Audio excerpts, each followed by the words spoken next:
Hi, it's Chris with the Wild Berry Patch, and we're marching into Mark, and this is chapter 5. If you want the resources for this and the other chapters of Mark, go to www.thewildberrypatch.com. We're starting in the area of the Gerasenes, which is the same area that's called Gadarenes in Matthew. I have a resource that explains that. When Jesus comes, the boat lands, and as Jesus is getting out of the boat, a man comes up to him shouting, "O Jesus, Son of God, what have thou to do with us? Do not torment us." This poor man, he lived in the tombs. People tried to restrain him, but he no longer could be restrained by chains and shackles. He would destroy them.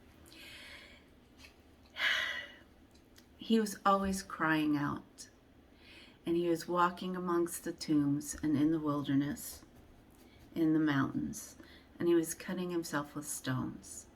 He was in a pathetic situation.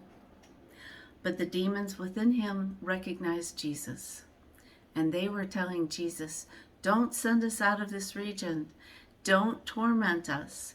And Jesus said, "You need to come out. You have to come out of this man."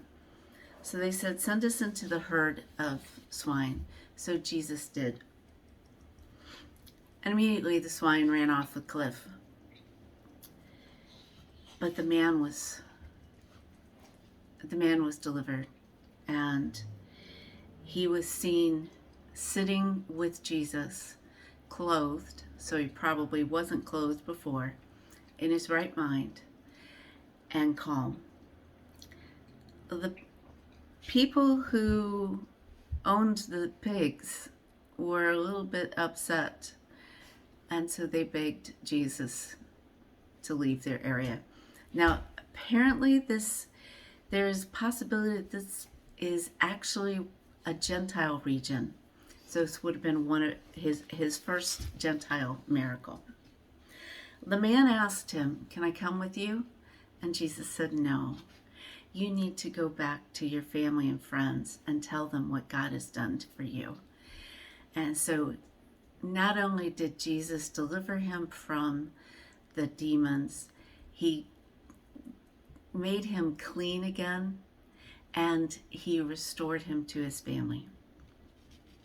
Now, the next part of the chapter talks about Jairus' daughter and the woman with the issue of blood. First, I'm going to talk about Jairus' daughter.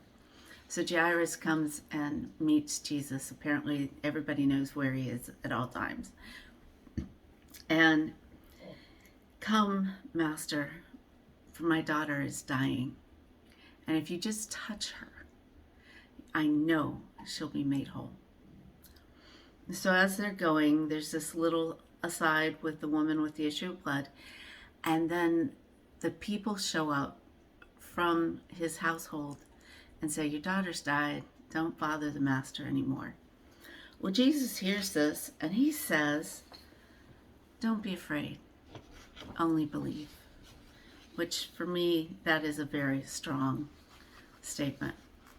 Well, they go on, and everybody is doing the funeral wailing and stuff, and Jesus says, "She's only asleep," and walks in, takes her hand, and says something in Hebrew or Aramaic, I don't know, and she gets up and she walks, and he says, "Feed her." Well, then you go back a little bit, and there's a woman with an issue of blood of 12 years, meaning she was unclean. She couldn't be out in public. And she says, "If I can only touch the hem of his garment and just touch it, I'll be made whole." Well, he knows the power has gone out, and he turns and he says, "Who touched me?" And he says to her, "Daughter, your faith has made you whole." Daughter, she's part of the family of God. And he states to everyone that can hear, your faith has made you whole, and she is made clean. Thank you for joining me for this chapter 5, marching into Mark. The Lord bless you and keep you and make his face shine upon you and give you the peace that passes all understanding and keeps your heart and mind in Christ Jesus. Thanks. I'll see you next time.